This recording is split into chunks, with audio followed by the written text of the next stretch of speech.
We hear it all the time, right? Transforming education. But what does that actually mean in practice? Let's get past the buzzwords. What would it really take in terms of people, buildings, and yeah, cold hard cash?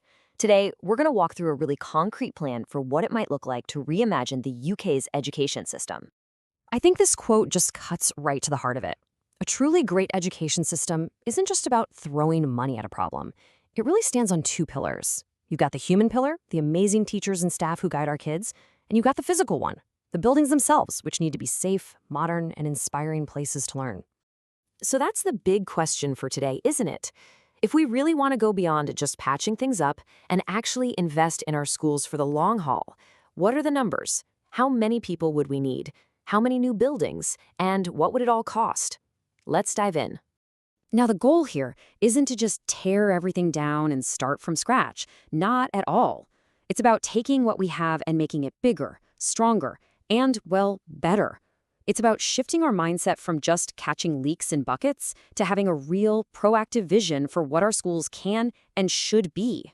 Okay, let's tackle that first pillar, people. If the goal is smaller class sizes and more one-on-one support for students, the system needs a huge influx of talent. We are talking about a plan that would create somewhere in the neighborhood of 330,000 new jobs. Right now, your average state school class has over 26 kids in it. This plan aims to get that number down to 20. And why 20? Well, for one, that's much closer to the kind of class sizes you see in the private sector, and it's absolutely key to giving teachers the breathing room to provide more individual attention. So, how do we get to those huge staffing numbers? The math all kicks off from this one single figure. 10 million. That's roughly the number of students we have in the UK's education system. This number is the bedrock for all the other calculations. So take those 10 million students and divide them into our new target class size of 20. What do you get? Well, you get a need for just over 500,000 classes in total. That means we'd have to create almost 120,000 more classes than we have today. But wait, it's not as simple as one new class equals one new teacher. When you start to factor in all the real-world stuff, like non-teaching periods for planning, specialist subject teachers, and all the leadership roles, the number of new teachers we'd actually need scales up to 175,000. Let's just put that number into perspective for a second. Adding 175,000 teachers means expanding the entire teaching workforce by 31%. That is a massive undertaking, no two ways about it. But the argument is that it's not just necessary, it's actually achievable. And of course, it's never just about the teachers. A school is a whole ecosystem. This plan calls for over 100,000 new teaching assistants, plus another 40 or 50,000 other support staff. You know, the IT technicians, the cleaners, the admin teams, the people who are the absolute backbone of any school.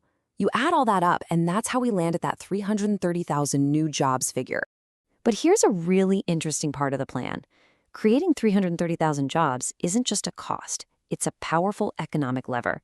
By actively recruiting from the unemployed, you create this incredible feedback loop. You're saving billions in benefits and generating billions more in new tax revenue, which helps to offset the cost right from day one. Okay, so we have a plan for the people. Now for that second pillar, the buildings.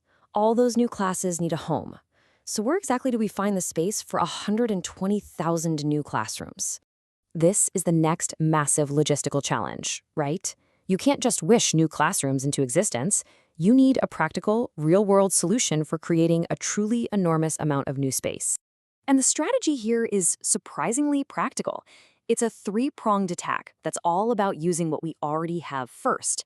Step 1, reactivate schools that have been closed down or mothballed. Step 2, convert all that vacant office space out there. And only then, as a final step, do turn to building new schools from the ground up. And here is exactly why that order of operations is so smart. Look at these costs. Converting an existing office building into classrooms costs less than half of what it takes to build a new school from scratch. It is simply a faster, cheaper, and frankly more sustainable way to get the job done. So now let's get to the big one, the price tag. All of this building and converting comes with a pretty significant cost. Let's break down that final number and, more importantly, let's try to put it into some kind of context. The total capital investment, the money needed to create all these new classrooms, comes out to somewhere between 11 and 12 billion pounds. That is the headline figure for the entire building program. And that sounds like an absolutely astronomical amount of money, doesn't it? But here's where it gets really fascinating. This entire nationwide classroom expansion project, it costs roughly the same as just 1 year of spending on the HS2 high-speed rail line. That really does frame it a bit differently, eh? But look, this can't just be a one-time building spree. To avoid being right back in this same leaky situation 30 years from now, any real plan has to include a long-term vision for keeping our school buildings up to date.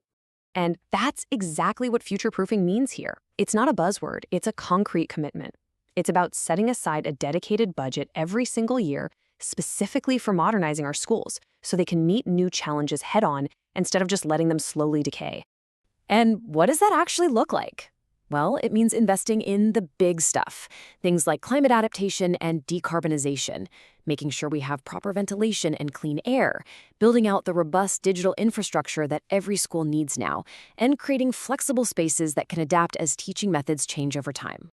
So, I guess that's the choice it all boils down to. Do we want to keep patching the problems of the past, forever putting buckets under the same old leaks?